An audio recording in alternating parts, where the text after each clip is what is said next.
I found that nothing in life is worthwhile unless you take risks. Nothing. Nelson Mandela said there is no passion to be found playing small, in settling for a life that's less than the one you're capable of living.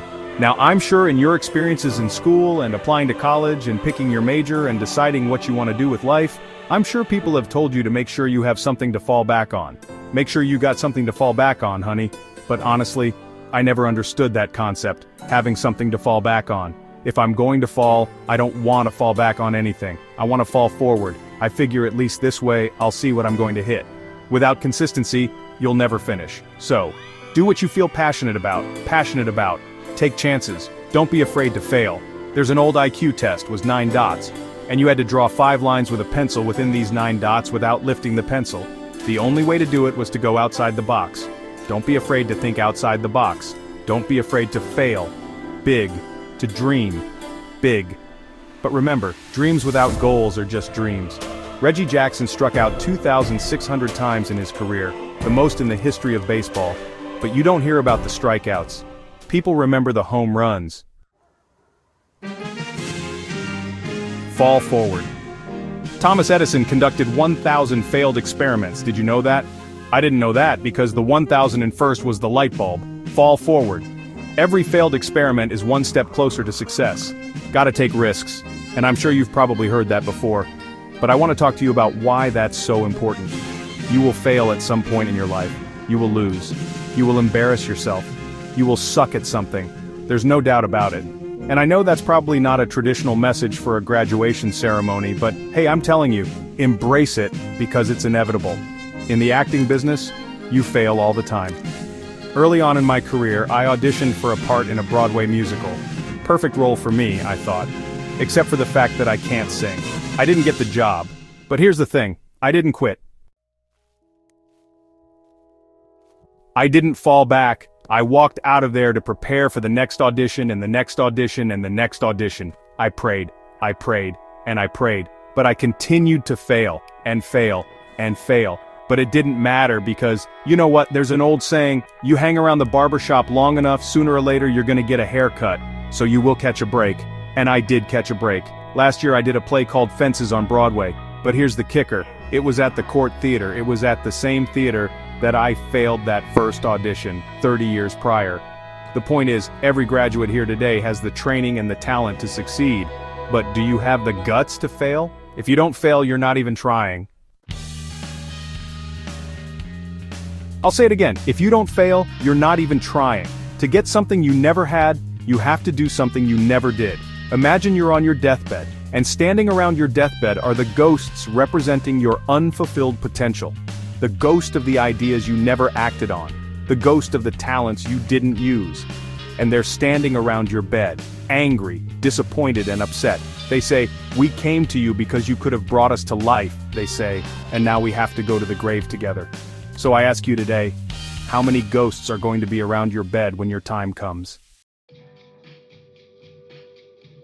So I just got back from South Africa. It's a beautiful country, you know. But there are places there with some terrible private poverty that really need help. And honestly, Africa is just the tip of the iceberg. The Middle East needs your help, Japan needs your help, Alabama, Tennessee, Louisiana, Philadelphia, they all need your help. The world needs a lot, and well, we need it from you. We really do. We need it from you, young people. I mean, I'm not speaking for the rest of us up here, but I know I'm getting a little grayer. We need it from you, the young people, because remember this. You gotta get out there, you gotta give it everything you got, whether it's your time, your talent, your prayers, or your treasures. What are you going to do with what you have? And I'm not talking about how much you have. Some of you are business majors, some of you are theologians, nurses, sociologists. Some of you have money, some of you have patience, some of you have kindness, some of you have love, some of you have the gift of long suffering. Whatever it is, whatever your gift is, what are you going to do with what you have? Alright, now here's my last point about failure. Sometimes it's the best way to figure out where you're going. Your life, it will never be a straight path. I began at Fordham University as a pre-med student. I took a course called Cardiac Morphogenesis. I couldn't read it, I couldn't say it, and I surely couldn't pass it. So then, I decided to go into pre-law, then journalism. And with no academic focus, my grades just took off in their own direction. I was a 1.8 GPA and the university very politely suggested that it might be better to take some time off. I was 20 years old and I was at my lowest point. And then one day, and I remember the exact day, March 27, 1975, I was helping my mother in her beauty shop.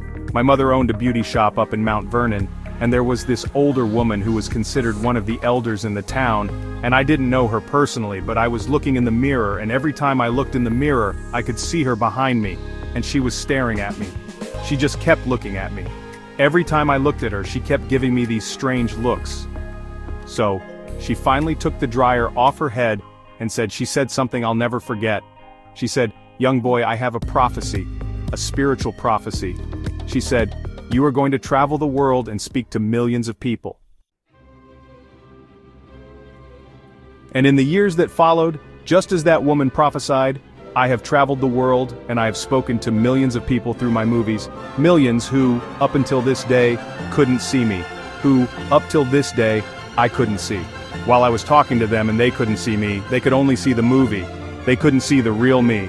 But I see youth today, and I'm encouraged by what I see. I'm strengthened by what I see.